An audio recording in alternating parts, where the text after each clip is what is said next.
l'adoration, la prière, les témoignages et surtout les enseignements bibliques. Car la mission essentielle de l'Église est de préparer les croyants au retour de Jésus-Christ par la parole, la foi que procure la parole et la sainteté qu'engendre la foi.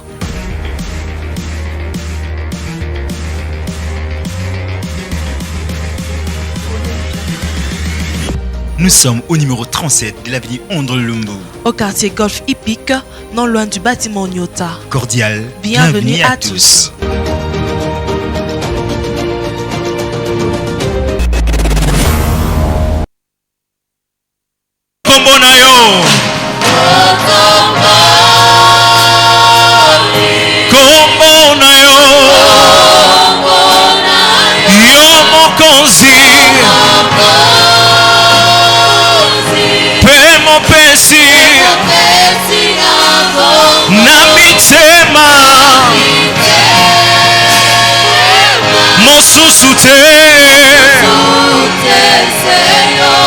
Papa Seko Yosa Zambe Oya Zala Zali Azakoya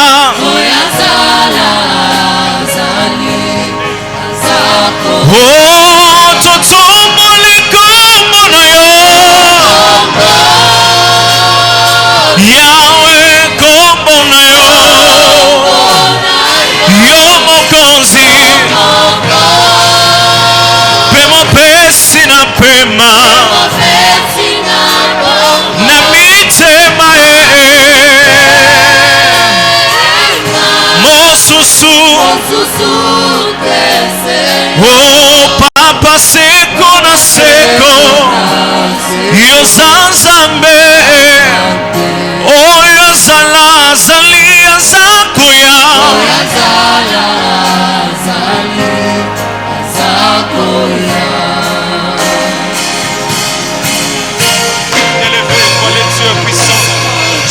Nous t'élevons ce matin, Seigneur. Je viens t'exalter, toi celui qui n'a pas toi les rois des rois. Celui qui n'a ni commencement ni fin. Ce matin, je suis au-devant de toi. Ce matin, je suis au-devant de toi. Ce matin, je viens répandre mon cœur au-devant de toi. Ce matin, je viens répandre mon âme au-devant de toi. Ce matin, je viens reconnaître que tu es. Ce matin, je viens reconnaître ce que tu fais pour moi. Tu es Dieu, tu es Dieu, tu es Dieu. Il y en a pas d'autre au-devant de toi. Et il n'y en aura jamais. Elohim, Adonai, Sabaoth, Deo Salie. Elohim, Adonai, Sabaoth, Bisogno soto eba Elohim, Adonai, Sabaoth, Deo oh Elohim, Adonai, yes obongi na lokumwe, Elohim, Adonai, Sabaoth, yaya fada na gwende nayo Mungu wa mamlaka yaya umela na gwende nayo yaya fada nayo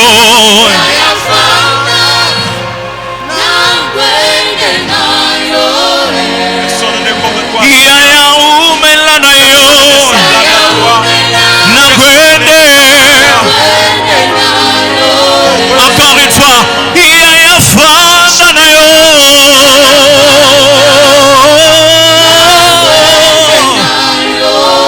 Yesu s'il te plaît na pokwa lelo umela nayo.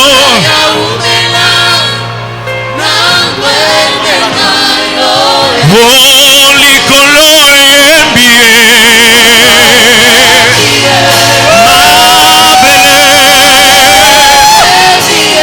Pajeluba yembie sue Piso peso yembie Oh likolo Yahweh mabele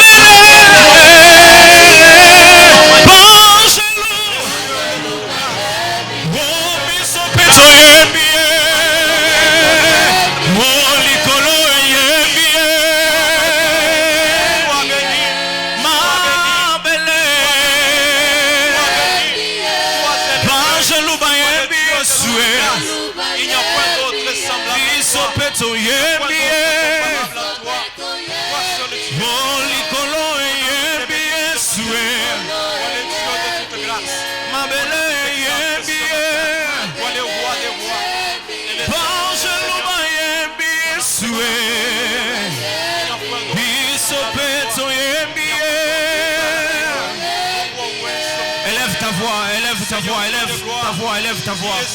Adore le Seigneur, adore le Seigneur. Commence à parler à Dieu. Dis-lui combien il est grand, dis-lui combien il est merveilleux. Ta majesté s'élève au-dessus de toutes choses. Toi qui n'as ni commencement ni fin de vie. Toi, celui qui enlève mon âme loue ton Saint-Nom ce matin.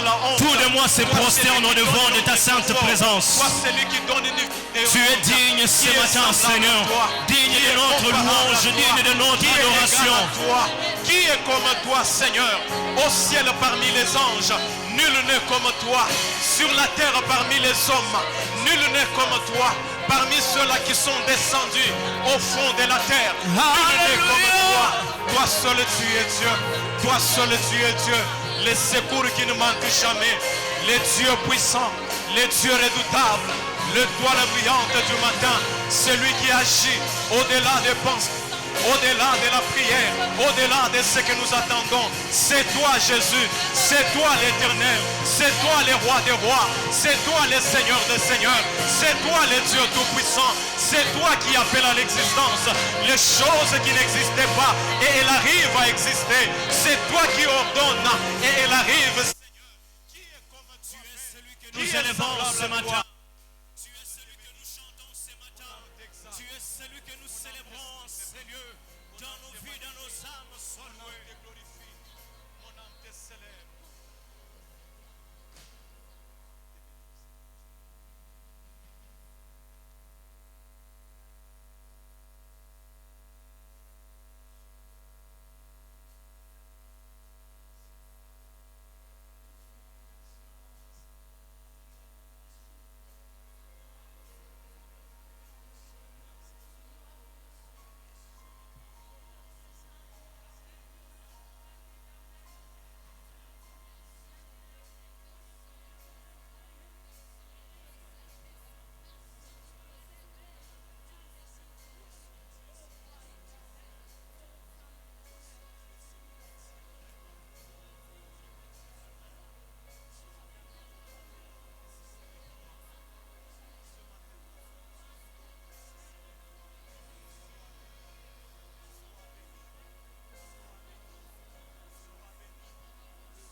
au Seigneur.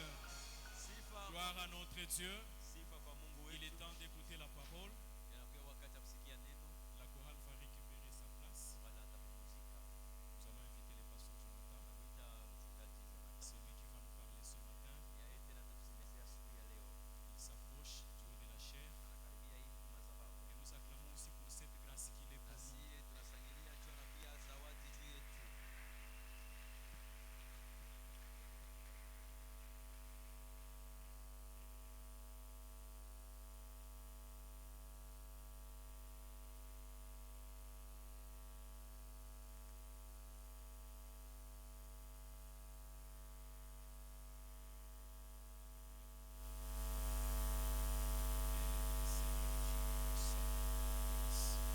Mungu wa uwezo wote bariki.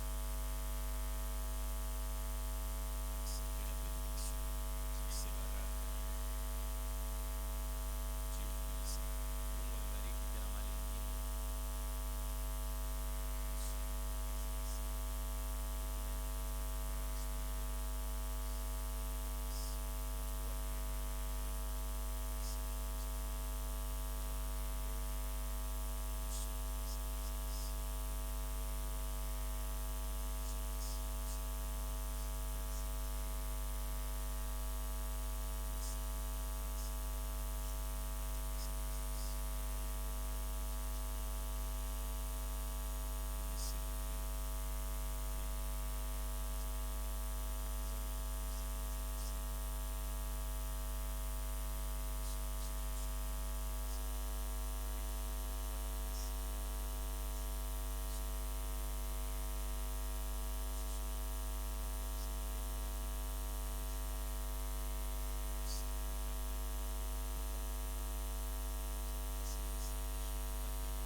na Mungu inakupeleka kwa hatua ya kujambatisha kabisa na Bwana na hivi tena na neno lake. On peut nous lire les textes. Anaweza katusomea. Nous lisons l'évangile de Jean, chapitre 6, le verset 66 à 69. Nous lisons au nom de Jésus-Christ. Dès ces moments, plusieurs de ses disciples se retirèrent et ils n'allèrent plus avec lui. Jésus donc dit aux 12, « Et vous, ne voulez-vous pas aussi vous en aller ?»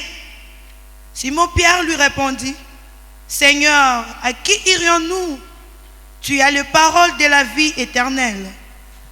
Et nous avons cru et nous avons connu que tu es le Christ, le Saint de Dieu. » Parole du Seigneur. Amen. Gloire au Seigneur.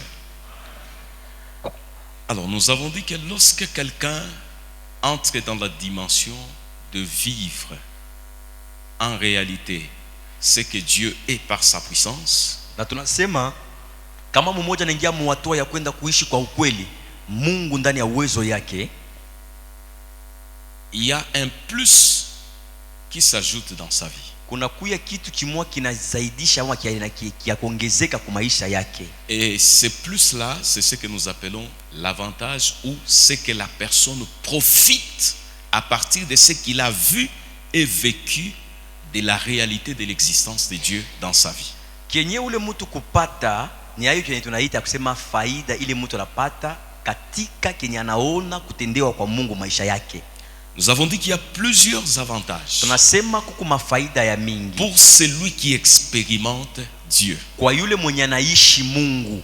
Le premier avantage, nous avons dit que quand vous vivez la réalité de ce que Dieu est dans votre vie, cela augmente votre connaissance de Dieu et la consolide. Faida ya kwanza tunasema wakati ile mtu anaishi maisha ya upekee na Mungu kwa maisha yake, kile kitu kinamzaria ufahamu, na ile ufahamu ile itakuwa kamili kabisa. La connaissance augmente comment?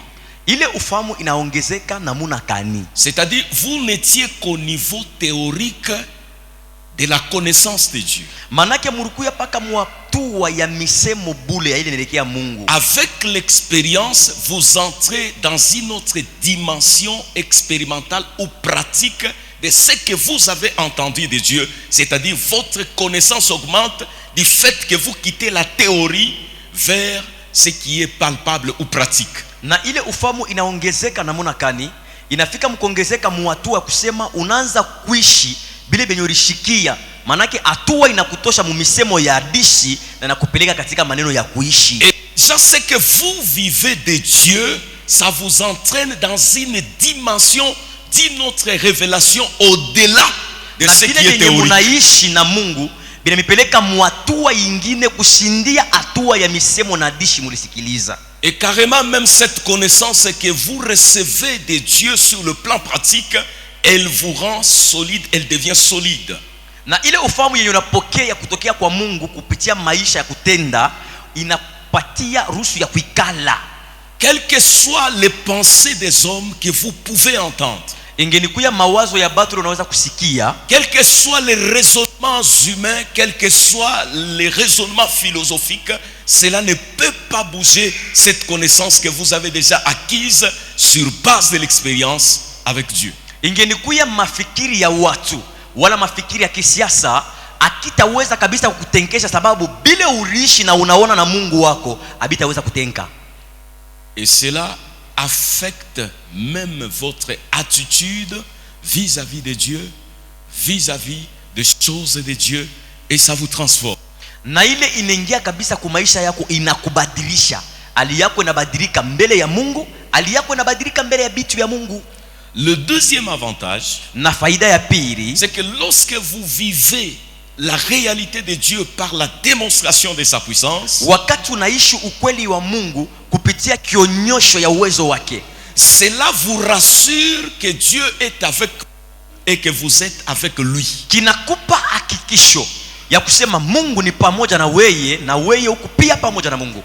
Parmi les moyens que Dieu utilise pour certifier son peuple qu'il est avec lui, Dieu utilise les miracles, les prodiges, les signes et les actes de puissance. Na kupitia malama yenye Mungu anapenda kuijijulisha kwa mtu ya kusema kwa pamoja naye, kunakuwa miujiza, kunakuya malama ya kushangaisha na malama. Lorsque Dieu fait les miracles au milieu de son peuple, wakati Mungu anafanya miujiza katikati ya taifa yake, lorsque Dieu accomplit les œuvres de puissance au milieu de son peuple, wakati Mungu anatimiza matendo ya uwezo katikati ya taifa yake, c'est afin que son peuple soit rassuré de sa présence avec lui, ni hivi taifa hiyo anahakikisha kusema Mungu yuko pamoja na sheye, et que ce peuple soit certifié qu'il est certainement avec Dieu. na ule mwenye taifa awe kabisa anahakikisha kusema yuko pamoja na Mungu. Il y a plusieurs versets dans la Bible qui démontrent que le Seigneur agit par les miracles. Kuna kuya mausomi mingi katika Biblia yenye inaonyesha kusema Bwana anatenda kupitia miujiza, Et quand Dieu opère les miracles, cela le glorifie. na wakati Mungu anatimiza miujiza inamtukuza. Cela fait à ce que les humains l'honorent en tant que Dieu. Ile inaonyesha tena kusema watu wakamheshimie kama Mungu. Mais il le fait pour que ces gens-là qui l'honorent puissent être rassurés qu'il est avec eux et qu'eux sont avec lui. Anayafanya hivi benye kumongopa bawe nahakikisha kusema Mungu yuko pamoja na sheye tuko pamoja na Mungu. Donc c'est lui qui vit l'expérience avec Dieu, qui vit un miracle, qui vit le prodige dans sa vie. Il a un plus qui s'ajoute dans sa vie. Il est rassuré que Dieu est avec lui et lui est avec Dieu. Mwenye kuishi Mungu katika maisha yake anakuwa na hakikisho ya kusema Mungu yuko pamoja naye na yeye yuko pamoja na Mungu. Des fois il t'arrive de douter de la présence de Dieu avec toi, c'est parce Samwe na que kufikiaka unabisha mbele wapo wa Mungu asa ikalake iko. il n'y a aucun signe. Hakuna alama hata moja. Aucun signe. Hakuna alama hata moja. Alors quand tu commenceras à voir les signes, Wakati ile sasa utaanza kuona malama, tu verras que même ton assurance utaona va augmenter. Tu vas marcher avec assurance que Dieu est avec moi. Parce qu'au moins tu as vu quelque chose. utaona kusema hata imani yako itapanda sababu ulienda kuona na utatembea na hakikisho yote. Tu te décourages, tu te dis mais est-ce que niko na Mungu, est-ce que Mungu mwenyewe kwako? C'est parce que tu ne vois rien et tu ne vis rien. Unetompolea kwa kwamba est-ce que Dieu est avec moi sababu auone kitu na uishi kitu kia Mungu maisha. Aspire à voir et à vivre les œuvres de Dieu dans ta vie. Kumbi tamania kuona na kuishi matendo ya Mungu katika maisha Ça va yako. ajouter un plus dans ta vie. Kitakuongezea kitu kingine maisha Tu yako. vas marcher avec assurance. Utatembea na hakikisho. C'est pourquoi Najua kwa nous maana avons donné même l'exemple de David quand il parlait devant Goliath, tukaleta mfano wa Daudi kusema wakati alikuwa anasema mbele ya devant le roi Goliath Saül. na mbele ya mfalme Sauli. C'est parce qu'il avait vécu ces dieux en brousse et il avait l'assurance de ces dieux avec lui. Sababu arenda kuishi ule Mungu alikuwa anataya pale mupori. À partir de ce qu'il a vécu, Kupitia bila David rishi il pouvait aller avec assurance devant Goliath. aliweza kwenda na hakikisho mbele ya Et il Goliath. pouvait parler avec assurance devant le roi Saül. Aliweza pia kusema na hakikisho mbele ya mfalme Saulo. Bien qu'il était petit comme ça, chétif, Hata kama garoka kafupi hivi, mais il était sûr que à côté de lui et dans sa vie, il y avait un Dieu géant plus que Goliath. lakini ye alikuwa anahakikisha kusema pembeni yake vile kwa ni kafupi kulikuwa wa mrefu sana kumshindia hata Goliath. Les chrétiens ont peur parce qu'ils ne sont pas sûrs qu'ils sont avec Dieu. Bakristo banaongopa njoo banahakikisha kusema yuko pamoja na Tu Mungu. trembles devant n'importe quoi. Unatetemeka mbele ya mambo Tu yote. pleures devant n'importe qui. Unalia mbele ya mambo ya ovyo. Parce que tu n'es pas sûr de Njoo la présence de Dieu unakosa avec toi. hakikisha kusema Mungu yuko pamoja na wewe. Et cela par le fait que tu ne vis rien de ces dieux-là. Na ile natokea kwa mfano ya kusema auone kintu ya kile Mungu yuko anafanya maisha yako. C'est parce que tu n'aspires pas. Ni njoo au tamani Si tu yake. commences à aspirer, Kama unaanza si tu as kutamania, la soif et la faim, kama unakuwa na njala na Dieu hamu, va te rassasier et il va étancer ta soif. Mungu atakujibisha na atamaliza hamu yako ya Il maji. ne donne qu'à ceux-là qui ont soif. Analetaka paka kwa benye beko na Il ne hamu. donne qu'à ceux-là qui ont faim. Analetaka paka kwa benye basha kushikia Et les njala. choses de Dieu, on les obtient que par celui qui les désire. Na bitu bya Mungu balikana na bipata paka kwa mwenye anabitamania kubipata. Si tu ne désires pas, Kama utamanie kintu, tu ne verras rien. hautonaka kintu. Alléluia. Que Dieu vous bénisse. Mungu Et akubariki. aujourd'hui, je termine avec cet avantage. Na mimi namaliza leo na ile faida. L'expérience n'augmente pas seulement ta connaissance de Dieu, Na ufahamu aende kuongeza paka maisha upekee aende kuongeza paka ufahamu. ne te rassure pas seulement de la présence de Dieu avec toi, haikupe paka hakikisho ya kusema wapo wa Mungu kwa pamoja na wewe, mais t'attaches aussi solidement à Dieu et à sa parole. lakini inakulamika tu vya kweli kwa Mungu na kwa sauti yake. Que Dieu bénisse ceux qui a répondu par un amen. Na Mungu abariki dada yangu wala ndugu mwenye alijibu kupitia amina yake. Au moins, elle a prouvé que ce que je viens de dire, c'est la parole du Seigneur. Na yeye anaenda kutia kabisa kwa kweli ya kusema hii banasema ni sauti ya Mungu. Comment est-ce que l'expérience personnelle avec Dieu peut t'amener à être attaché solidement à Dieu et à sa parole? Namuna kani maisha upekee inaweza kufika mwatua ya kukuambatisha wala kukulamika vya kweli vya kuikala kwa Mungu na kuneno lake. Par le fait de goûter à la nature de Dieu, kupitia namna ya kwenda kuonja kuile na kuya hali ya Mungu. Par le fait de goûter au pouvoir et à la puissance de Dieu, kupitia hali ya kwenda kabisa kuonja uwezo na nguvu ya Mungu. Cela commence à créer un grand désir de s'attacher solidement, fortement à Dieu malgré les temps et les circonstances. Na ile inakupatia amu ya kwenda kumulamata Mungu sana, ingenikuya njira na manyakati.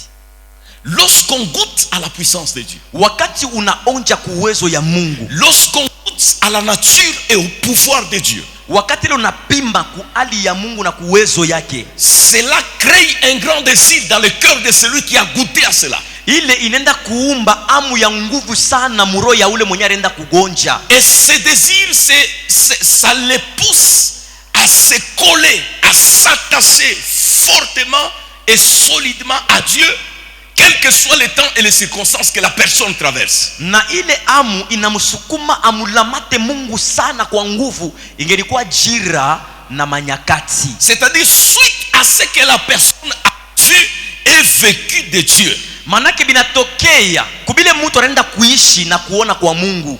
Et ce qu'il a vu et vécu de Dieu l'amène dans la dimension de découvrir la nature et la puissance de Dieu. Na kile ariona na nagusa kwa Mungu kinampatia hatua ya kwenda kuingia muali yake Mungu. La personne qui a vu et vécu les choses par la puissance de Dieu qu'il a découverte, ule mtu anaenda kuishi na kuona vitu kupitia uwezo ya Mungu la rivumbula. À partir de ce qu'elle a vu et vécu, elle trouve qu'il n'y a plus d'autres personnes à qui il faut s'attacher. Anaenda kuvumbula kusema hakuna mtu mwingine wa kwenda kulamata. Il n'y a plus d'autres personnes sur qui il faut compter. Hakuna mtu mwingine ule tunapaswa kusukumia angalisho. Il n'y a plus d'autres personnes en qui se confier. Hakuna tena mtu mwingine wa kwenda kutumainia. Parce qu'au moins elle a découvert par la puissance qu'elle a vécue qu'il n'y a que celui-ci en qui il faut se confier et sur qui il faut compter. Sababu anaona ya kusema kupitia huyu ni paka yeye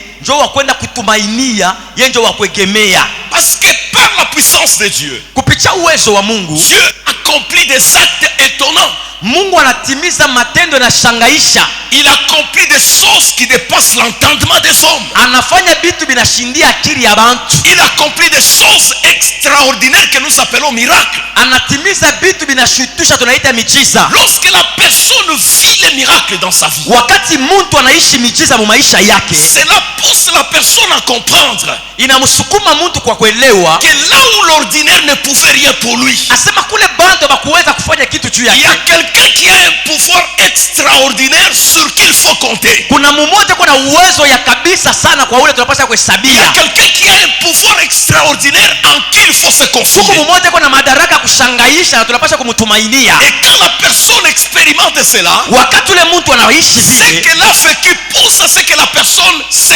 confie maintenant et reste collée à celui qui a le pouvoir extraordinaire de faire les choses. Kile anaishi kinamsukuma akalamate kwa ule mwenye anakuwa na uwezo wa kufanya vitu vya kushangaisha. Ce qui va pousser la personne à se coller à celui sur qui il faut s'appuyer. kile kinamsukuma mtu akafika mkulamata ule mwenye ambapo inapasha kuegemea. Malgré tout ce que la personne peut rencontrer, ingelikuwa yote ile mtu anaweza kukutana nayo maisha yake, malgré toutes les situations qui peuvent arriver à cette personne, ingelikuwa chira yenye mtu anaweza kubumbana mais nayo, comme au moins elle a vécu la puissance de Dieu, na vile anaenda kuishi uwezo ya Mungu, comme elle a vécu les actes étonnants de la part du Seigneur, na vile aliishi matendo ya kushangaisha yanatokea kwa Mungu. ces actes sont étonnants parce que aucun humain ne peut les accomplir. Ni vitu vya kushangaisha sababu hakuna hata mwanadamu mmoja mwenye anaweza katenda Mais vile. Dieu ne peut pas faire ce que l'homme peut faire. Wapendwa, Mungu asitaweza kufanya vile mtu anafanyaka. Ce que les hommes peuvent faire, Vile watu wanaweza kufanya, Dieu le laisse aux hommes. Mungu anabiacha bafanye. Dieu fait les choses que les hommes ne peuvent pas. Mungu anafanyaka vitu vile watu hawatawezaka C'est kufanya. pourquoi ces œuvres sont étonnantes. Na ndio kwa maana matendo yake yanashangaishwa. Parce que quand les humains les regardent, Wakati ile baradao banaangalia, ils se disent, ça c'est le doigt de l'Éternel. banasema hii inakuwa ni kidole ya Mungu. Ce n'est pas à notre niveau. Haina mkipimo yetu hii. Alors c'est lui qui a goûté à cela. Mwenye kuonja kuile, Il ne peut que se coller à celui qui peut faire des œuvres qui étonnent les hommes. ye anaweza tu ni kufika kuambatana na ule mtu mwenye anafanya matendo yanashangaisha bantu. Alléluia. Voilà pourquoi celui qui vit l'expérience avec Dieu, il va s'accrocher, se coller à Dieu solidement. Na ndio kwa maana mwenyewe ule kunaishi maisha upekee na Mungu, anamwona Mungu Parce maisha qu'il yake, découvre analamata sana. qu'il n'y a qu'en Dieu qu'on peut se confier. Sababu anavumbula kusema ni paka mwa Mungu ndio makwenda kuitolea. Il n'y a que sur Dieu qu'on peut compter. Ni paka kwa Mungu ndio tunapaswa kwenda kuhesabia. Parce qu'il fait lui seul des grandes choses et des choses qui dépassent l'entendement des hommes. Kwa anafuata yeye moya bitu binene na bile binapitia akili ya bantu. Lorsque nous rentrons dans notre texte que nous avons lu dans Wakati Jean, tunarudia katika usomi tunatoka kusoma hivi, l'apôtre Pierre répond à la question de Jésus-Christ sur le départ de ceux qui étaient partis. na mtume mtume Petro anajibia Yesu kupitia kuenda kwa wale balienda balimwacha Yesu. Il a répondu à la question de Jésus-Christ Anajibu kuulizo ya Bwana Yesu sur le départ de ceux-là qu'il avait abandonnés. wakati ile kulikuwa bengine balimwachilia. Le Seigneur était entouré d'un grand nombre de disciples. Na Bwana alikuwa mwenye kuzunguka kabisa na kunji kubwa ya wanafunzi. Lorsqu'il a commencé à déclarer des paroles dures, Wakati akaanza kutangaza misemo ya nguvu, une grande foule s'est détachée, l'a abandonné. na hivi kundi kubwa ikamwacha na inenda. Et quand le Seigneur se tourne vers les 12, Wakati ile Bwana anageuka ndio kuangalia wale 12, il leur pose la question, mais vous, pourquoi êtes-vous restés là? Pourquoi ne les avez-vous pas suivis? anabauliza kusema sasa mbona wakilia pale nini? Njoni na mbafuate pale banenda. Pierre répond au Seigneur. Petro anamjibia Bwana. Il dit, Seigneur, Anasema Bwana, à qui irions-nous? kwa nani tutenda sheyaba? C'est la réponse de Pierre. Inakuja jibu ya Petro. À qui irions-nous? Kwa nani tutenda? Une réponse qui démontre un attachement fort à Christ et à sa parole. Jibu mwe naonesha kusema hapa bantu walikuwa kumlamata sana Yesu na kumisemo yake. À qui irions-nous? Kwa nani tutenda? C'était la réponse de Pierre. Ilikuwa jibu ya Petro. Parce que les autres avaient abandonné le Seigneur. Sababu wa bengine balimwacha Bwana, Mais Pierre a prouvé par sa réponse lakini Petro anaonesha kupitia jibu ya qu'il avait un attachement fort et solide à Christ et à sa parole. ya kusema alikuwa mwenye kulamata sana kwake Kristo na kumisemo yake. C'est pourquoi il ajoute en disant, Na ndio kwa maana naongeza mkusema hivi, tu as les paroles de la vie éternelle. unakuwa na misemo ya uzima wa milele. Où est-ce que nous allons partir? Je tutenda wapi? Si les autres peuvent t'abandonner, Kama bengine wanaweza si les kukwachilia, autres peuvent se détacher, kama bengine wanaweza kukachika nous nkamba, n'avons pas de place où aller. shi hatuna na kule tunaweza kwenda. Nous resterons collés à toi. Tutabakia benye kulamata Nous kwako, resterons attachés à toi. tutabakia benye kuambatana na wewe, À tes paroles, nous resterons aussi attachés. na kumisemo yako utabakia pia benye kulamata. Une réponse Anajibu qui prouve ya kwamba un attachement solide au Seigneur et à sa parole. ni mwenye kulamata sana kwa Bwana na kumisemo yake. Et pourquoi Pierre pouvait répondre comme ça? Sasa juu ya nini Petro aliweza kajibu vile? Alléluia. C'est parce que Pierre sababu Petro avait entendu des choses, alienda kusikia bitu, il a vu des choses aliona bintu et il a vécu. narishi bintu. Et ce que Pierre avait vu, entendu et vécu, ça lui a amené dans la dimension d'avoir la révélation de Jésus. Na bila alishikia kuona na kupasa binamupatia ruhusa ya kuwa na ufunuo ingine juu ya Yesu. Il a eu la révélation de celui à qui il devait se coller, s'attacher.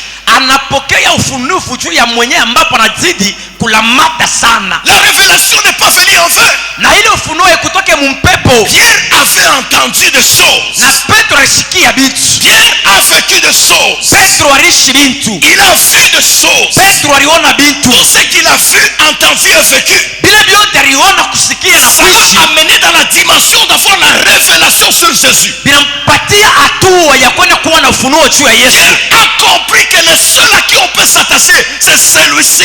Petro anaelewa kusema mwenye tu banapaswa kulamata ni huyu. Malgré la dureté des paroles de Jésus, hata kama misemo yake ni ya nguvu. Pierre dit, Petro anasema nous n'avons pas où aller. hatuna na kwa kwenda Nous shie. avons découvert Tulikuvumbula à partir de ce qu'on a vu, kupitia vile tunaona, à partir de ce qu'on a vécu. kupitia vile tunaishi. J'ai découvert Mimi nafumbula que c'est à toi qu'on doit s'attacher. asema ni kwako ndio tunalamata. Lorsqu'on vit l'expérience avec Wakati Dieu, tunaishi maisha na Mungu on s'attache. tunalamata. Pierre avait vu comment Jésus a multiplié les pains. Petro aliona namna kani Yesu alizidisha mikate. Et pour lui, l'essentiel n'était pas seulement de manger les pains, se rassasier. Na yeye kilimsukuma ina paka kule mikate na kushiba. Cette multiplication de pain Kule kuzidishwa kwa a mikate commencé à donner à Pierre une révélation sur Jésus. kaanza kumpatia Petro ufunuo juu ya Yesu. Il a compris que cet homme, Akaelewa kusema huyu mtu même si on peut aller loin des autres, hata banaweza kwenda mbali ya watu mais wengine, celui-ci, mais huyu on ne mtu peut pas l'abandonner. bongo sana hawezi On doit kumwacha. s'attacher à lui. Huyu ni kumulamata mpaka Parce mwisho. qu'au moins, on a découvert ce qu'il est. Na hivi kweli tunaenda kufumbula kile eko. C'est pourquoi au verset 69, Najua kwa maana katika mstari 16 na il dit, 9 nous avons cru anasema turiamini et nous savons na tunayua que tu es le Christ, ya kusema wewe ni Kristo, le Saint de Dieu. mtakatifu wa Bwana. Gloire au Seigneur. Sifa kwa Mungu. Pierre a eu la révélation Petro akapata funuo que cet homme, ya kusema huyu mtu c'est le Christ, ni Kristo, le Saint de Dieu. mtakatifu wa Bwana. Pierre avait vécu, Petro aliona il a expérimenté le Christ. anaishi Kristo, Et il est resté attaché, il dit, à qui irions-nous? anabakia mwenye kulamata, sema tutenda kwa nani? Parole qui prouve l'attachement solide à Christ et à sa parole. Misemo ile inaonyesha kusema walikuwa kumulamata sana Kristo na kumisemo yake. Lorsque vous lisez les Actes des Apôtres, le chapitre 5, Wakati unasoma Tendo la Mitume sura ya 5 le verset 12 à 16, kistari ya 12 na 16, après la mort du Seigneur, na kisha kufa kwake Yesu, sa résurrection kufufuka kwake et son ascension, na hivi kupanda kwake kumbingu, les disciples étaient restés solidement attachés à lui. wanafunzi walibakia kabisa benye kuambatana kwake. Ils étaient restés solidement attachés à sa parole et à la mission. Balibakia zaidi benye kulamata kumisemo yake na kukaza ribatia. Quelle que soit la persécution qu'ils avaient subie. Ingeni kui ya mateso baliona. Pourquoi ils étaient restés attachés à Christ, à sa parole et à la mission? Jueni balibakia benye kulamata kwa Kristo kumisemo yake na kukazi, à cause de ce qu'ils voyaient le Seigneur accomplir au milieu d'eux. kwa ajili ya bile balikuwa naona Bwana kufanya katikati yabo. Ce qu'ils voyaient le Seigneur accomplir au milieu d'eux, Kenye balikuwa naona Bwana kutimiza katikati yabo, ça les a poussés à rester attachés au Seigneur, quelle que soit la persécution. kina basukuma bakie benye kulamata kwa Bwana ingeni kwa mateso. On pouvait les arrêter, Baliweza kubafunga, on pouvait les fouetter, baliweza kubapika fimbo, on pouvait couper les têtes des autres. baliweza kukata vichwa vya wengine. On pouvait tuer les autres par lapidation. Baliweza kuwa bengine na majiwe. Malgré toutes ces choses-là, Lakini ingawa yote ile, ces gens sont restés attachés au Seigneur. bale bantu banabakia benye kumulamata Ils Bwana. sont restés attachés à sa parole et à la mission. Banabakia benye kulamata kumisemo na kukazi. C'était à cause des œuvres qu'ils voyaient le Seigneur accomplir au milieu d'eux. Ilikuwa ni kwa ajili ya matendo balikuwa naona Bwana kutimiza katikati yabo. Ces œuvres-là, cette expérience qu'ils vivaient du Seigneur a fait à ce que leur attachement soit solide et que ni la persécution ne pouvait bouger. Kwa ajili ile baliona Bwana kutimiza katikati yabo inazala malamato ya kweli abakuweza kumwacha. Qu'est-ce que ce texte nous dit? On peut nous lire. Na ile usomi natuambia nini banaweza kutusomea? Actes des Apôtres chapitre 5 Tendo la Mitume 5 verset 12. sura yake ya 12. C'est ainsi que ceux des apôtres à qui les Sanhédrin interdisaient même de parler au nom de Jésus, Najua kwa maana hata wale wa mitume benye baselebre walikuwa nabambia kusema Mungu amweza na kusema juu ya Yesu. on leur demandait d'abandonner de parler de Jésus. Balibambia muache kusema juu ya huyu muntu. Mais écoutez la réponse qu'ils ont donnée. Sikiaka chibu balileta. Nous ne pouvons pas nous empêcher Hatutaweza kulikataria de parler de ce que nous avons vu et entendu. kwa kukatala kusema bile tuliona na bile tulishikia. Gloire au Seigneur. Sifa kwa Mungu. Parce que les disciples se basaient sur ce qu'ils avaient entendu et vu. Sababu wanafunzi walikuwa nalamata kubile balishikia na baliona. Je vous ai dit que le vrai évangile Nilikwambia kusema injili ne se limite pas seulement au niveau de ce que tu entends. aibakiake paka muatua ya bile unasikia. Le vrai évangile Injili ya bia kweli t'amène même à la dimension de ce que tu dois voir et toucher. inakupeleka muatua ya bile unapaswa kuona na kubamba. Parce que ce que tu vois avec tes yeux, Bile unaona na macho yako ce que tu touches avec tes na mains, unabamba na mikono ça te fortifie, binakupa nguvu, ça te rend solide, binakusimamisha bia ça kweli, te rend inébranlable. binakufanya kusema wewe huwezi Quel que kuachilia. soit le vent qui peut venir, Ingelikuya mpepo naweza kupepula, ça sera toujours stable et solide. utabakia kamili sana pale. Ma soeur, Dada yetu, écoutez ce que la Bible dit dans les Actes des Apôtres, le chapitre 5, versets 12 à 16. Quelle que soit la persécution, allez-y ma soeur. Actes des Apôtres, chapitre 5, les versets 12 à 16, nous lisons au nom de Jésus-Christ. Beaucoup de miracles et de prodiges se faisaient au milieu du peuple par le main des apôtres. Beaucoup de miracles et de prodiges se faisaient au milieu du peuple par les mains des apôtres. Ils se tenaient tous ensemble au portique de Salomon, et aucun des apôtres n'osait se joindre à eux. Mais le peuple les louait hautement. Ouais. Le nombre de ceux qui croyaient au Seigneur, hommes et femmes, s'augmentait de plus en plus. Voilà. En sorte qu'on apportait les malades dans les rues et qu'on les apportait. plaçait sur des lits et des couchettes, afin que lorsque Pierre passerait, son ombre au moins couvrit quelqu'un d'eux. Amen. Écoutez, vous avez suivi? Il s'est passé beaucoup de miracles, beaucoup de prodiges parmi le peuple par les mains des apôtres. Jusqu'au point où on amenait des malades. kufika muatua mule balikuwa wanaleta na bantu wa malari. On les faisait coucher Anabatanjika. de telle sorte que quand Pierre va passer, Kufika muatua kusema wakati ile Petro atapita, rien que son ombre le touche, kama tu kimvuri kinababamba, que les malades soient guéris. ule mgonjwa anapona. Alléluia. Amen. Et tout ça c'était quoi? Na ile yote ilikuwa nini? C'était la manifestation de la puissance de ce Jésus qui était mort et ressuscité, qui était monté au ciel. Ilikuwa ni kionyesho ya uwezo ya ule Yesu alikufa kufufuka na kupanda kumbingu. Et toutes ces choses que le Seigneur faisait au milieu des apôtres, Na bile vitu vyote vile Yesu alikuwa anafanya katikati ya mitume, ça les a fortifiés. vilibakaburia nguvu. Ça leur a donné la capacité, le désir de s'attacher au Seigneur. Inabakaburia uwezaji na amu ya kulama Bwana. Ils ont compris Barielewa que quel que soit ce qui peut nous arriver, ingenikuwa binaweza kutufikia, cela ne peut pas changer notre position. havitaweza kubadilisha mshimamio Nous yetu. sommes déjà attachés à ce qui est essentiel. Kitu cha kulamata kukile kinawa kia Et maana, nous resterons attachés. tutabakia bakulamata Ce qu'ils ont vu et vécu, kile baliona na banaishi. voilà ce qui les a attachés au Seigneur. Ona kile kilibalamatisha kwa Bwana. S'ils ne voyaient rien, Kama bakwanze kuona kintu, ils n'allaient pas s'attacher. abakuweza kumubamba Yesu, Ils allaient abandonner. balipasha kumwachiria. C'est pourquoi même quand on le fouettait, on leur disait, ne parlez pas de Jésus. Ma soeur, vous pouvez vous asseoir? Ndio kwa maana hata wanapika fimbo wanamwambia sema mwe mshiseme tena juu ya Yesu. Il pouvait répondre, Baliweza kujibu. nous ne pouvons pas nous empêcher de parler de ce que nous avons vu et entendu. Hatuwezi kulikataria kusema juu ya bile tuliona na macho na bile tulishikia na mashikio yetu. Lorsqu'on voit et on entend, Wakati unaona na ou unashikia, lorsqu'on entend et on voit, hata wakati unasikia na unaona, personne ne viendra te bouger. hakuna mtu atakutenkeshaka. Tu ne dis même pas amen. On te bouge parce que tu as entendu mais tu ne vois rien. Bana kutenkesha njoo nekalaka nashikia maonake kintu. Tu n'es pas collé solidement parce que tu as entendu mais tu ne vois rien. Hauna mwenye kulamata zaidi sababu unashikiaka maonake kintu. Jusqu'au point où ils ont démontré un attachement solide malgré la menace. Kufika mwatwele banaonesha kusema walikuwa benye kulamata sana zaidi na benye kuikala ingenikuya. Angaria tu weye. Ni menace kidogo tu bwana wako anakumenase. Sipende tena kukona kukanisa. Kumaombi sipende. Sipende tena kushika sima maombi choral. Sipende.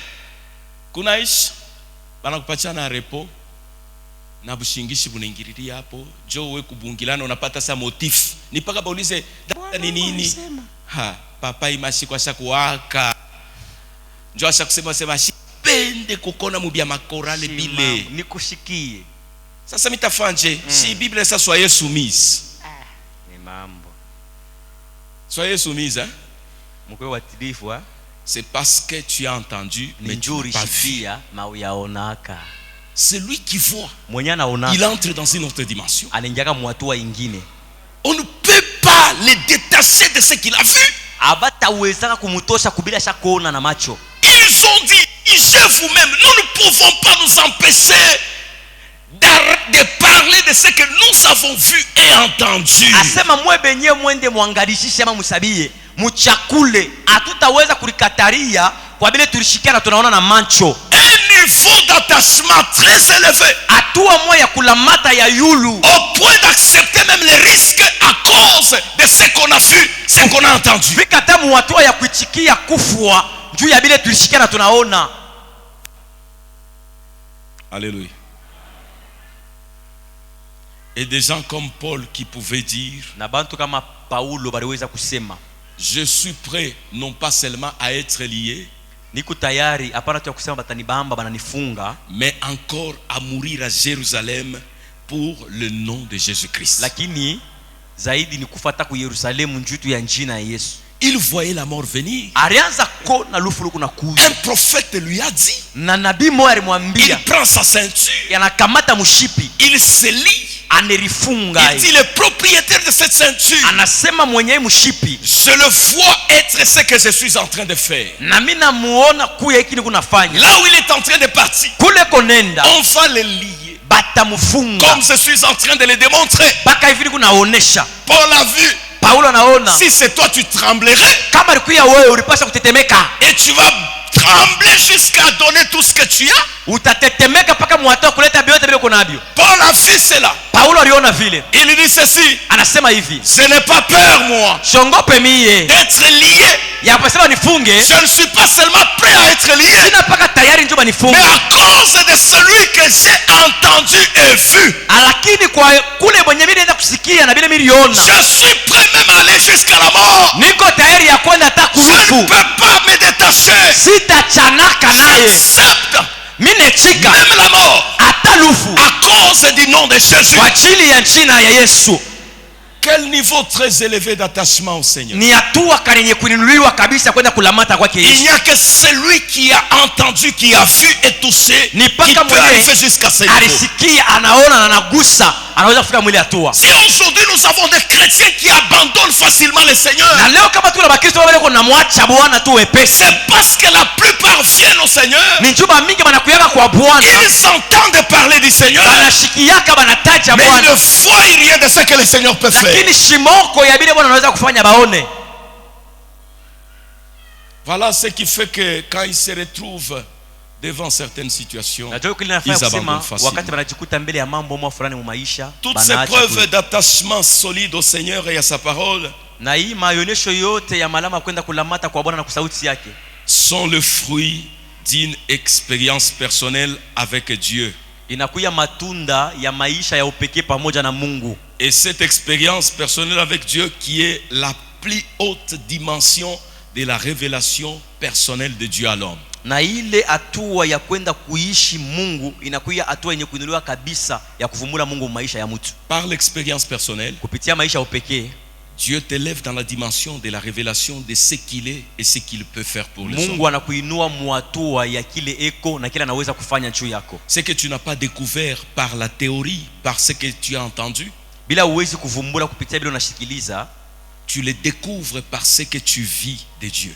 unabivumbula kupitia bila uko naishi na Mungu. Et quand tu vis cela, ça t'amène dans la dimension de recevoir la révélation de ce que Dieu est capable de faire Na parmi wakati les hommes unaishi et vile pour les hommes. inakupeleka muatua ya kwenda kuona ufunuo ya kile Mungu anaweza kufanya na kutenda kwa maisha ya watu. Et quand on reçoit cette révélation personnelle à partir de l'expérience personnelle, Na wakati unapokea ufunuo ya upekee kupitia maisha ya upekee, cette révélation nous affecte. ile ufunuo ile inaingia kwa maisha yetu, Elle affecte notre attitude vis-à-vis du Seigneur. inabadilisha hali yetu mbele ya Bwana, Elle affecte notre attitude vis-à-vis des choses de Dieu. inabadilisha hali yetu mbele ya ngalisho ya vitu ya Mungu, Elle affecte nos pensées, notre raisonnement. na hivi inaingia kwa mafikiri yetu na kwa mawazo yetu, Elle affecte même notre cœur et elle affecte même notre position. inaenda kubamba roho yetu hata hali yetu ya maisha. Lorsque quelqu'un reçoit la révélation de Dieu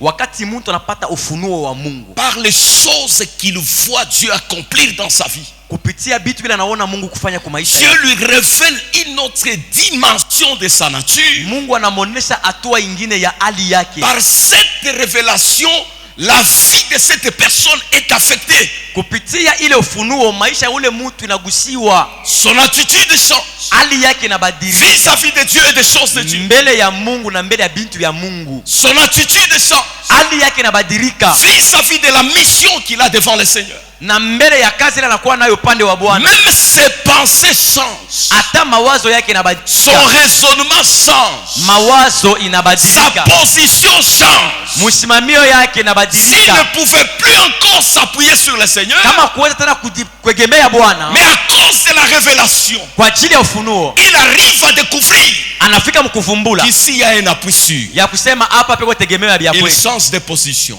na anabadilisha kusimamizi Il yake. comptait sur lui-même, Alikuwa anahesabia juu yake il peke, commence à compter sur Dieu. anaanza kuhesabia juu ya Mungu. Il pensait selon lui, Alikuwa anawaza mfano yake il mwenyewe, commence à être influencé par la pensée de la parole de Dieu. lakini anaanza kupokea mawazo ya Mungu. Il raisonnait comme un scientifique, Anaanza kuwaza kama mtu wa mais il masomo, commence à raisonner comme un homme, une femme de foi. lakini anaanza kuwaza kama mtu na mwanamke wa imani. Il avait une attitude de légèreté vis-à-vis des choses de Dieu. Alikuwa na hali ya budhaifu mbele ya bintu vya Mungu. Il a maintenant une attitude de prise en considération de ce qu'il fait avec Dieu. Anakuwa sasa na hali ya kubeba bei ya kile Mungu Et anakuya. tout ça, c'est la révélation. Ile yote inakuwa ufunuo. C'est pourquoi le vendredi, j'ai dit ceci. Ndio kwa maana siku ya tano nikasema Lorsque hivi, Job a découvert Dieu, wakati ile Yobu alienda kuvumbula Mungu, il a dit, mes oreilles avaient entendu parler de toi. anasema mashikio yangu ilisikia wanakutaya, Mes yeux t'ont vu maintenant. macho yangu inakuona sasa. Je me répands, Mimi natubu je me condamne na mimi najugumu, et je me répands dans la poussière. kisha hivi mimi najitubia mavumbi À cause de ce qu'il a découvert, kupitia bila alienda la kuona révélation qu'il a eue de Dieu, ufunuo alipokea juu ya Mungu. Job a changé son attitude. Yobu anabadilisha Parce que hali quand yake. vous lisez les livres de Job, Job s'est justifié toujours. qu'il Wakati était unasoma juste. kitabu ya Yobu utaona kusema alikuwa nilisambia kabisa mkwambia Mungu asema niko mwenye haki. Il pouvait même dire que Dieu me pèse sur sa balance, il trouvera que j'ai du poids. Aliweza kusema Mungu anipima hata pa balance yake ataona kusema niko na bushito. Mais le jour où il a vu Dieu, Sasa siku ile alimwona Mungu, Job a changé de langage. Yobu anabadilisha misemo. Lorsqu'on reçoit la révélation de Wakati Dieu, unapokea ufunuo ya Mungu, elle change tout en nous. inabadilisha yote mu maisha yako. Est-ce que l'as-tu déjà reçu? Wewe ushakumpokea? La révélation, Esi ushakupokea ufunuo? l'as-tu déjà reçu? Ushakuipokea? Et si tu l'as déjà reçu, Na kama ushakuipokea, pourquoi jusque-là ta vie reste toujours la même? sasa njoo ya nini kufika paka leo hivi maisha yako yanabakia paka vile? Tu es toujours le même, rien ne change. Huku paka mumoya ula kuna kile Ton kinabadilika. attitude vis-à-vis Dieu ne change pas. hali yako mbele ya Mungu haibadiliki. Vis-à-vis des choses de Dieu, ton attitude ne change pas. Mbele ya vitu ya Mungu hali yako haibadiliki. Tes pensées sont toujours les mêmes. Mawazo yako ni paka yo Ton moya. raisonnement, il est toujours le même. Akili yako na mawazo paka vile Ta moya moya. position est toujours la même. Msimamio yako paka yo moya ile. Lorsqu'on révélation, Wakati unapokea funuo, elle affecte tout. inakalaka nabadilisha mambo yote. Alléluia. Elle nous transforme au point que notre désir reste celui de s'attacher solidement qu'à celui que nous avons découvert. Inabadilisha hali yetu na inatupatia nia ya kwenda kulamatana paka na mwenyewe ule tunaenda kuvumbula. Et le désir devient que celui de s'attacher à lui. Pourquoi? Parce que on a goûté, on a senti combien il est bon. Na ile hali ya kwenda kumulamata inatokeaka ni kupitia bile tunaona na tunasikia tunavumbula kusema ni mwema. C'est ce que le psaume 34 le verset 9 dit. Ni ile Zaburi 34 mstari wa 9 anasema, sentez et voyez combien l'Éternel est bon.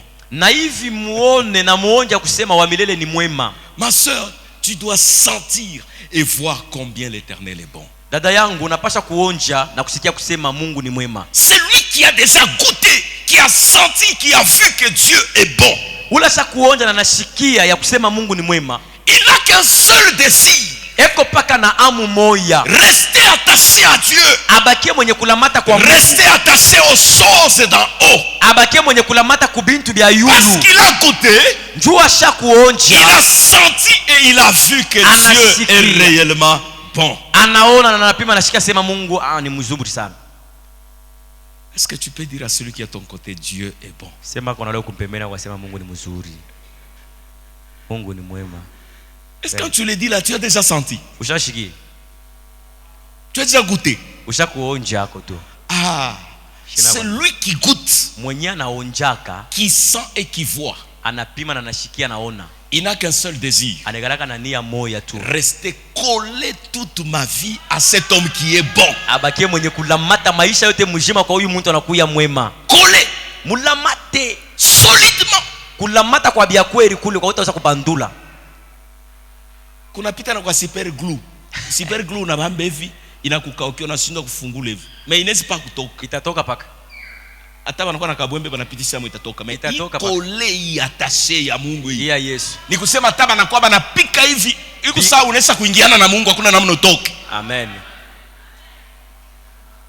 Il n'y a que celui qui a la révélation, qui a senti, qui a goûté, qui a senti et qui a vu que Dieu est bon. Nipaka mwenyewe kuwa na ufunuo, anasikia, anaonja na anasikia kusema Mungu ni mwema.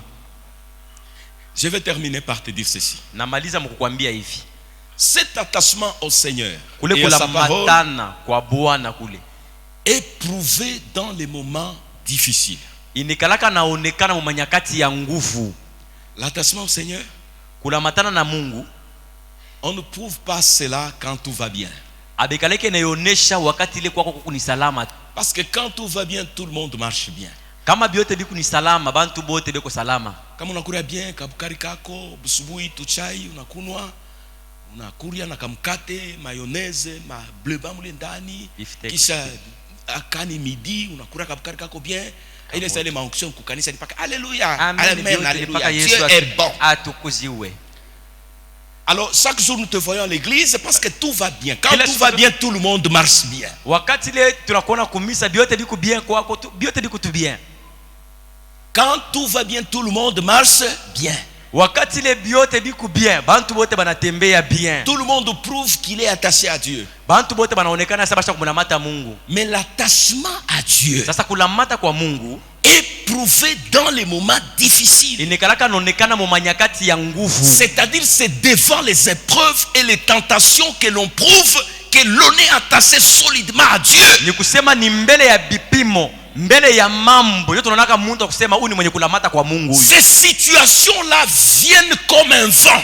Ile hali ile inikalaka nakuya sa mpepo. Un vent contraire qui s'élève Mpepo tu moya yasipofasi na lamuka. et qui souffle pour prouver la solidité de ta base. Inasukuma njoo tuone kama kuna msingi ya bia kweli. Et quelle est notre base? Na hivi msingi yetu ni nini? C'est la foi.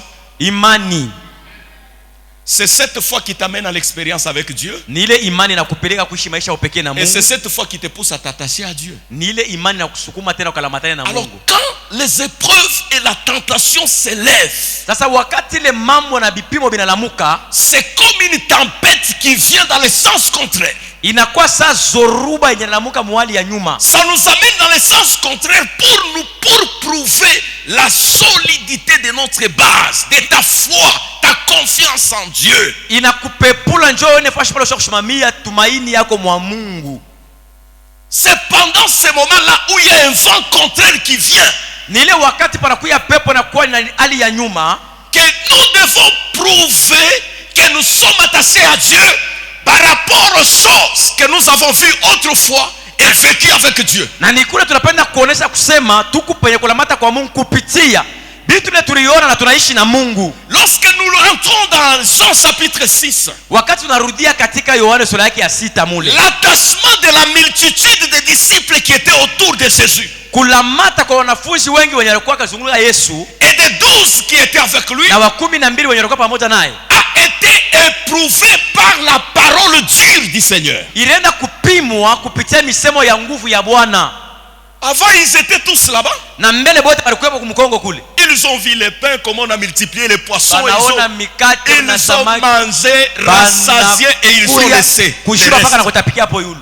Ils étaient là. Balikuwa hapo. Et vous savez ce qui est arrivé? Mnaona kilibafikia. Le lendemain, quand ils voient pas Jésus, Na kesho bana bamone Yesu. ils commencent à les chercher. Anaanza kumtafuta sasa. Ils l'ont regardé, ils l'ont pas trouvé. Bana mwangana bampate. Ils ont pris même des barques pour traverser, aller les chercher. Bana beba hata mitume bakatambuke bakamtafute Pour prouver à Jésus qu'ils étaient attachés à lui. juu ya kuonesha kwa Yesu sema tutakulikula. Mais le Seigneur a voulu éprouver leur attachement. Lakini Bwana alipenda kupima mbele kulamata Il a kwao. commencé à parler des paroles dures. Akaanza kusema misemo ya nguvu. Celui qui ne mange pas ma chair, Mwenye ula sikule uchungu bwangu, ma chair, mwili wangu, et ne boit pas mon sang, akunye damu yangu, il n'est pas digne, il n'aura pas la vie. asistahili ashana na bushima. Quand ils ont entendu, Wale banashikia et ils se sont dit, banasema quelle parole dure, tulikotola quelle parole dure. misemo ya makari kani. Mais or, en traversant avec les barques, ils voulaient montrer au Seigneur qu'ils étaient attachés Na à lui. mkwenda kutambuka na mitumbu yao walipenda kuonesha Bwana asema ni benye kumulamata. C'est pourquoi je t'ai dit que l'attachement au Seigneur est prouvé devant les temps difficiles. Ndio mimi nilikwambia sema kulamata kwako kwa Mungu kunaonekana ni nyakati ya nguvu. Tu as vu les choses que Dieu a fait. Uliona vitu vile Mungu alikufanyia. Tu as vu les choses que le Seigneur a accomplies. Uliona vitu vile Bwana alitimiza. Est-ce que réellement es-tu attaché?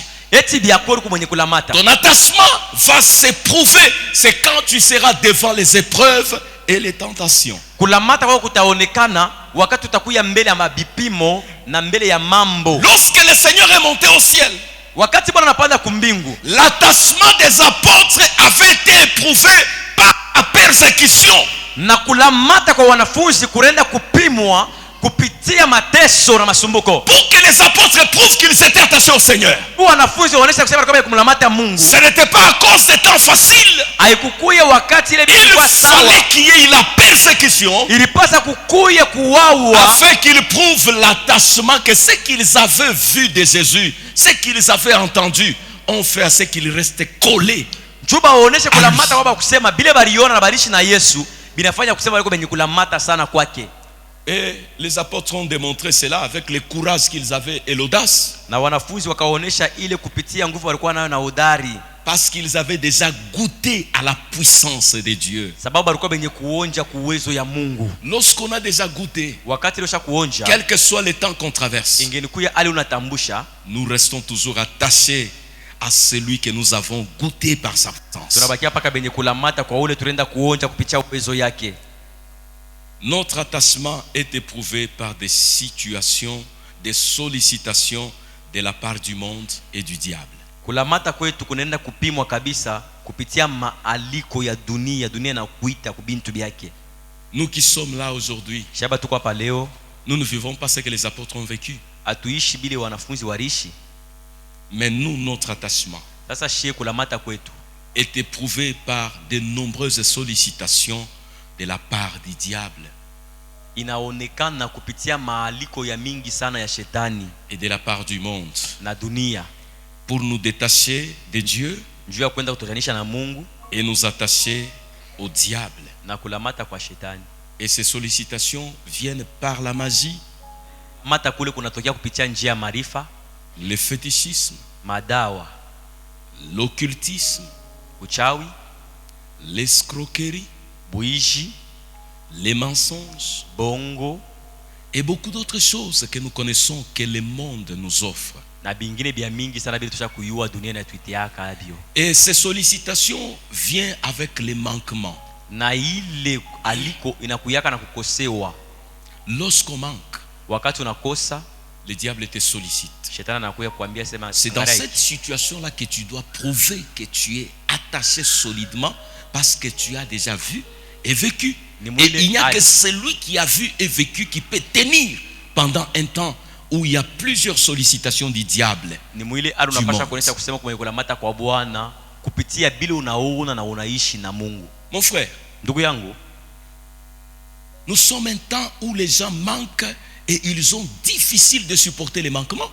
na tuku mwakati mwele bantu beko nakosa na binakuya nguvu sana bapate kuikala pashipo kupata kintu. Parce qu'au moins le diable leur propose des moyens qui peuvent les aider Na à kule, s'en sortir dans la vie. shetani anabaonesha manamuna yenye wanaweza kuweza kuishi maisha yao. Ces sollicitations viendront quand tu te retrouveras dans la souffrance. Na ile hali ya kuita itakuya wakati na kukuta mu mateso. Tu passes des moments difficiles où personne ne peut intervenir, que ce soit pour ton loyer, que ce soit pour te manger ou quoi que ce soit. Les temps difficiles. Unajikuta mwali mwa ya nguvu hakuna wa kusaidia.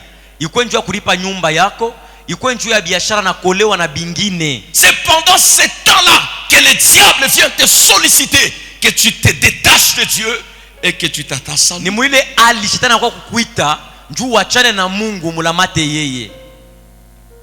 Pendant que tu vois tout le monde au service en train d'être promis et que toi tu restes au même poste pendant des années et des années. C'est pendant ce temps-là que le diable viendra pour te solliciter, que tu te détaches de Dieu et que tu t'attaches à lui. Wakati ile unabakia kukazi zako, unaona bengine beko unapanda cheo kupaka fashi moya. Ni ile wakati shetani atawa kuambia kia kufanya njoo kamulamate yeye. C'est pendant ce temps que tu vis le blocage. Rien n'avance. Tu Ile wakati essaies ici, unaona ça ne marche pas. benye kufunga unapima huku wapi ntundu ya kushibiri. Tu essaies là-bas, ça ne marche pas. Unapima huku nakuta C'est kwa mwala. pendant ce temps-là Ni ile wakati que le diable shetani viendra te solliciter atawa kupima.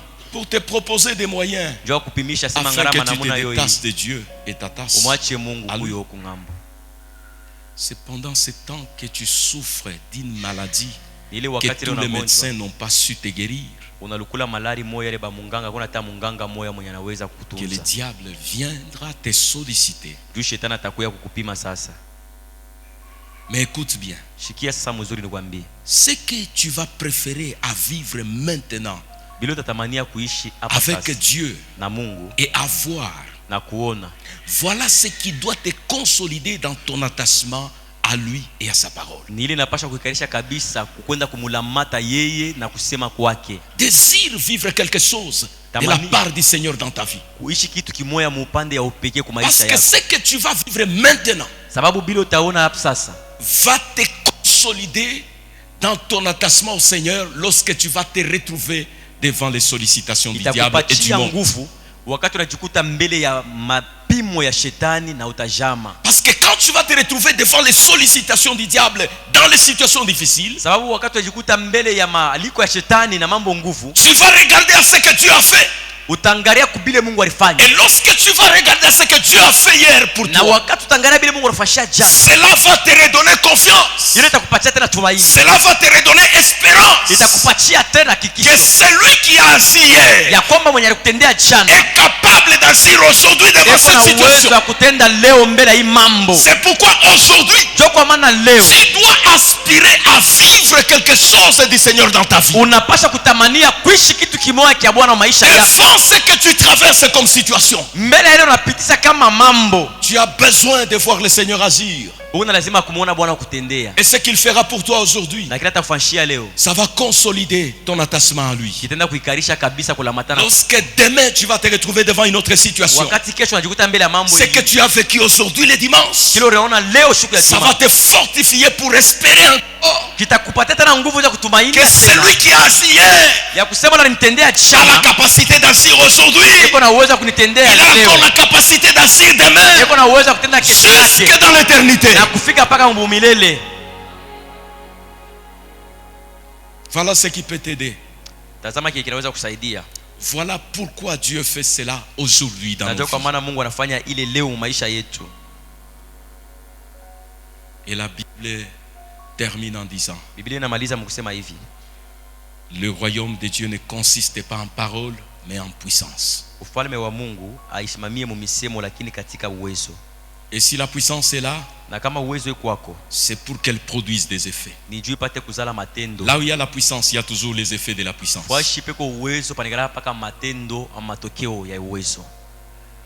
Et le psalmiste, pour terminer, il m'encourage dans le psaume 9, le verset 2, il dit ceci: Na Zaburi mkwisha mkwenda kumalizika na ipatia udari kabisa mkusema hivi: je veux te célébrer. mita kutukuza. Je termine avec ce verset, nous prions. Na tunamaliza na hii na hii tunaomba. Ah, je croyais que j'allais peu parler, je ne comprends pas. Nilizania kusema mitasema kiloko lakini ya sielewi. Bon, il te sera fait selon ce que tu entends. Nous Itakufanishikia allons kufuatana na prier vile même dans le peu de unashikia. temps, Dieu est capable d'agir. Tunaweza kuomba mwakati kiloko na Mungu anaweza kutenda. Psaume 9, 2. Le psalmiste dit ceci. 9 masura yake ya pili, mstari wa Le pili. psaume de David: je célébrerai le Seigneur de tout mon cœur. Nitatukuza Mungu na roho yangu yote. Je raconterai tous tes actes étonnants. Mitenda kuambia bantu matendo yako ya kushangaisha. Le Seigneur veut que nous puissions le célébrer Bwana anapenda tumutukuze et que nous puissions raconter ses actes étonnants. na twende tukatangaze matendo yake ya kushangaisha. Lorsque tu vis les actes étonnants de Dieu dans Wakati ta vie, unaisha maneno ya kushangaisha mpendwa, tu vas élever ta voix, tu vas les louer, les célébrer. utainua sauti yako kwenda kumwimbia na kumtukuza. Et ces actes étonnants que tu as vus dans ta Na vie ile matendo ya kushangaisha unaenda kuona maishani mwako, vont consolider ta foi. itenda kabisa kupatia nguvu imani yako. Et ça va te pousser à rester attaché au Seigneur. Quel que soit le temps, quelles que soient les sollicitations, tu resteras accroché au Seigneur. Parce qu'au moins tu as senti, tu as goûté, tu as senti, tu as vu que le Seigneur est bon. Itakusukuma bakie mwenye kulamata kwa Mungu. Ingelikuwa njira maliko ya shetani, utabakia mwenye kulamata njuri yo. Est-ce que tu es disposé aussi à célébrer le Seigneur? Unakuwa na wewe tayari ndio kutukuza Mungu maisha yako? Tu es aussi disposé à raconter ces actes étonnants? Unakuwa na wewe tayari ndio kwenda kubumbana na yeye matendo ya kushangaisha? Il veut étonner ta vie aujourd'hui. Anapenda kushangaisha maisha yako leo. Qu'est-ce qui ne marche pas dans ta vie? Kitu kana kiendeke maisha yako. Le Seigneur veut t'étonner aujourd'hui. Mungu anapenda kushangaisha. Tiens-toi debout. Le Seigneur veut t'étonner. Mungu anapenda kushangaisha.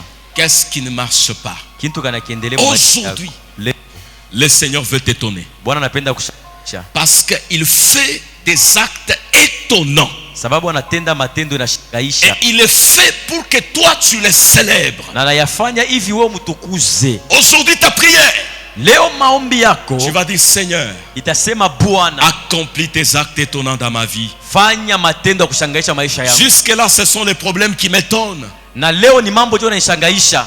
Jusque là Kufika paka hapa ce sont les problèmes qui m'étonnent. ni mambo tu yananishangaisha. C'est le niveau de la maladie qui m'étonne. Inakuwa hatua ya magonjwa ndio C'est le yananishangaisha. niveau de la souffrance qui m'étonne. Inakuwa ni hatua ya mateso C'est yananishangaisha. le niveau du combat que j'ai qui m'étonne. Inakuwa hali ya vita yananishangaisha. Est-ce que tu peux descendre aujourd'hui? Yetu unaweza kushuka leo Que je voie tes actes étonnants nione matendo yako ya kushangaisha et que je puisse te célébrer. na nipate kabisa kutukuza. Voilà une prière de foi. Ona maombi ya imani. Je veux que tu pries. Napenda ombe. Que tu pries seul parce que nous parlons de l'expérience personnelle. Napenda ombe sababu tunasemezea njoo ya Ne maisha pekee na considère Bwana. pas qu'il y a quelqu'un à ton côté. Ushaenda kuona kusema kuku mmoja pembeni yako. Toi seul tu connais ce que tu vis. Wewe mosha kujua bila uko naishi. Mande au Dieu qui Muombe accomplit des actes Mungu. étonnants. Mwenyewe unafanya matendo ya Qu'il kushangaisha, t'étonne. akushangaishe kwa na Qu'il wewe. étonne ta vie. ashangaishe kwa maisha yako, qu'il étonne ta vie, ashangaishe kwa maisha yako, qu'il étonne ta maison, ashangaishe kwa nyumba yako, qu'il étonne ton travail, ashangaishe kwa kazi qu'il yako, accomplisse des actes étonnants, afanye matendo ya kushangaisha afin que tu les célèbres. juu mutukuze. Invite-le dans ta vie. Umwite Mungu maisha yako, Dis-lui, Seigneur, mwambie Bwana, je veux goûter comment tu es bon. napenda kuonja namona kani wewe ni mwema, Agis dans ma vie, tenda maisha yangu afin que je puisse te célébrer. juu nikutukuze mie. Accomplis des actes étonnants dans ma vie, Fanya matendo ya kushangaisha maisha yangu par ta puissance. kupitia uwezo yako. Hey, Mungu wa kweli, Nous sommes pendant la période de la foi. hey, Mungu wa kweli. Est-ce que tu vois ce Dieu-là que tu es en train de parler? Est-ce que tu vois le Dieu à qui tu parles? Est-ce que tu le vois, le Dieu à qui tu parles? Est-ce que tu le vois, le Dieu à qui tu t'adresses? Il est là. Il est là. Il est là dans ta vie. Il est là dans ta maison. Il est là dans ton travail. Il est là dans ton mariage. Il est là dans ton corps. Afin d'accomplir les actes qui t'épruvent. Invoque-le ce matin. Invoque-le ce matin. Tu vas goûter et sentir combien il est bon. Si tu as longtemps pleuré, Dieu va te faire voir qu'il est bon. Si tu as longtemps pleuré, Dieu va te faire voir qu'il est bon. Il est bon. Il accomplit de grandes choses qui étonnent.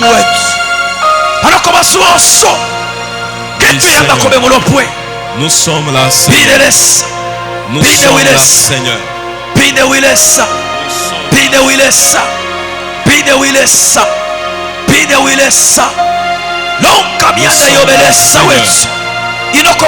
sommes là, Seigneur. Nous sommes là, Seigneur. Nous avons besoin que tu agisses dans nos vies. Nous avons besoin que tu interviennes dans nos vies avec tes actes étonnants, Seigneur. Tu es le Dieu qui accomplit des actes étonnants afin que nous puissions te célébrer. Nous avons besoin de ces actes de puissance. Nous avons besoin de ces actes étonnants. Nous avons besoin de ces actes merveilleux afin que nous puissions te célébrer. Ce matin, Seigneur, agis dans la vie de mon frère. Ce matin, Seigneur, agis dans la vie de ma soeur. Ce matin, Seigneur, agis dans la maison de ton peuple. Ce matin, Seigneur, agis dans le travail de tes enfants. Ce matin, Seigneur, agis dans leur mariage. Ce matin, Seigneur, agis dans leur corps. Tu es le Dieu qui accomplit des actes étonnants. Étonne ton peuple ce matin. Par ta puissance, oh Dieu, agis dans la vie de ce peuple. Agis dans la vie de ce peuple. Au nom de Jésus-Christ.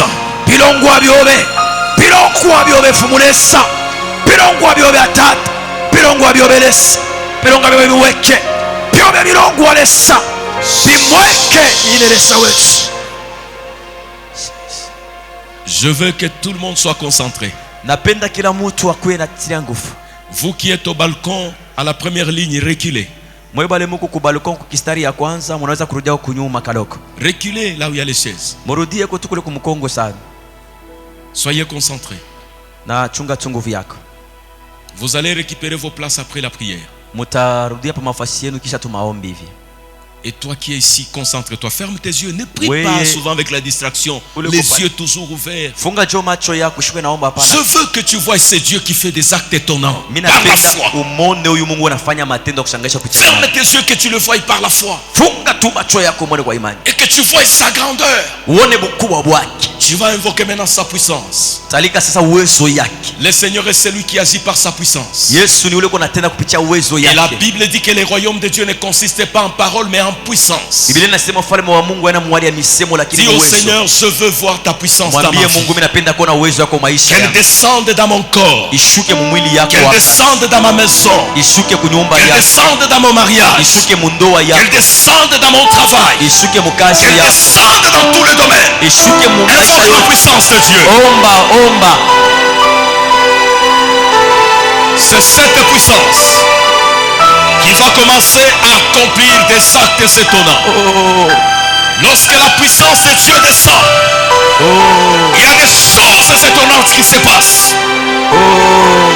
Nous avons besoin de ta puissance, Seigneur. Nous avons besoin de ta puissance ce matin. Pour que les actes étonnants puissent commencer maintenant à se manifester. Nous avons besoin de ta puissance dans nos vies. Nous avons besoin de ta puissance dans nos vies.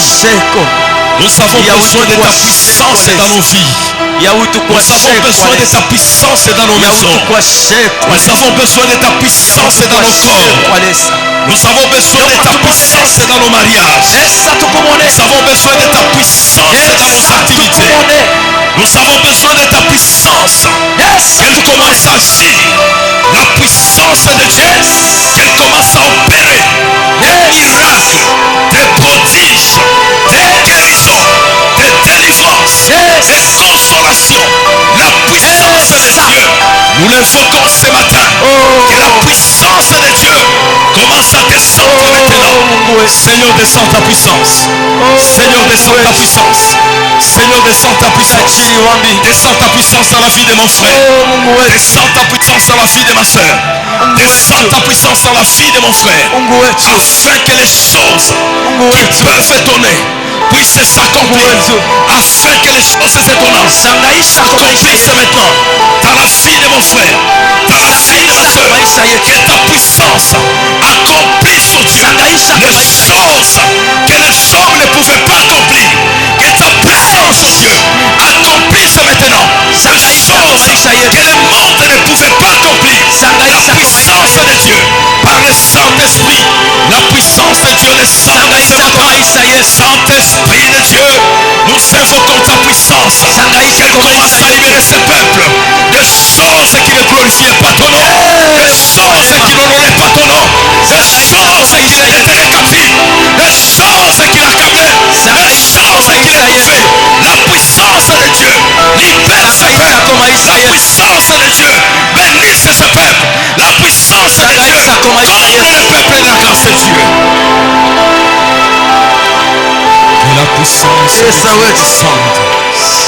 Que la puissance de Dieu opère maintenant. Que la puissance de Dieu agisse maintenant. Que la puissance de Dieu te libère. Que la puissance de Dieu te visite. Reçois les choses étonnantes dans ta vie. Que Dieu étonne ta vie maintenant. La puissance te saisit. La puissance saisit ta vie. La puissance saisit ton corps. La puissance saisit ton mariage. La puissance saisit tes activités. La puissance saisit ta maison. La puissance saisit ta vie. La puissance de Dieu te libère maintenant. Reçois la grâce de Dieu. Que la puissance de Dieu commence à agir. Que la puissance de Dieu te libère. Que la puissance de Dieu te touche. Que la puissance de Dieu te délivre. Reçois la puissance de Dieu. Afin que ta vie puisse être une vie étonnante. Au nom de Jésus-Christ. Au nom de Jésus-Christ. Seigneur, descends ta puissance. Tu es celui qui accomplissait de grandes choses au milieu de ton peuple. Descends ta puissance ce matin. Que ce peuple vive les choses étonnantes. Là où il y avait la maladie, que ta puissance déracine le pouvoir de la maladie. Là où il y avait la mort, que ta puissance déracine le pouvoir de la mort. Là où il y avait les morts, que ta puissance écrase les pouvoirs de ses ennemis. Au nom de Jésus.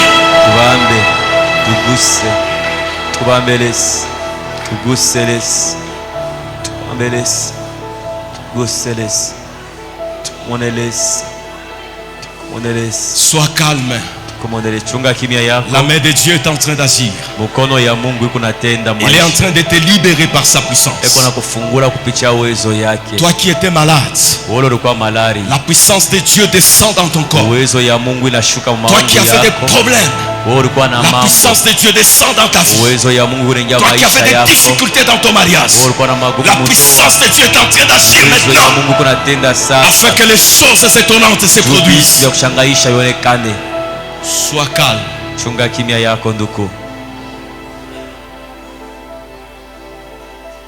Seigneur, nous avons besoin de ta puissance maintenant. Visite ton peuple par ta puissance. Et que les choses étonnantes qui vont pousser ces peuples à te célébrer puissent commencer à s'accomplir. Étonne ces peuples. Lorsque tu vas l'étonner, il va te célébrer. Ta puissance, Seigneur, accomplisse des actes étonnants. Que ta vie maintenant reçoive la puissance de Dieu. Et que le Dieu de toute puissance t'étonne maintenant. C'est lui qui connaît ton problème. C'est lui qui connaît ta difficulté. Qu'il te touche par sa puissance. Qu'il touche ta maison. Qu'il touche ton mariage et ton corps. Qu'il touche ton travail. J'ai pris que sa puissance se répande dans tous les domaines de ta vie. Afin que là où tu étais étonné par les difficultés, tu t'étonnes maintenant des merveilles de Dieu. Que les merveilles de Dieu t'étonnent dans tous les domaines de ta vie. Par sa puissance. Seigneur, agis. Étonne ces peuples. Étonne ces peuples qui étaient étonnés par la souffrance. Étonne ces peuples qui étaient étonnés par la honte. Étonne ces peuples qui étaient étonnés par les combats de l'ennemi. Qu'ils soient étonnés par tes merveilles. Au nom puissant de Jésus. Au nom puissant de Jésus-Christ. Au nom puissant de Jésus-Christ.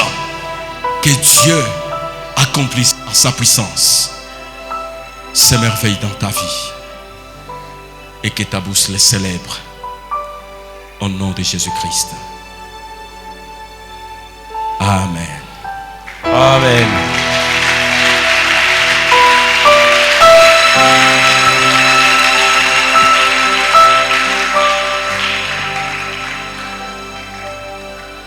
Que le Seigneur vous bénisse. Mungu mibariki. Vous allez nous supporter pour les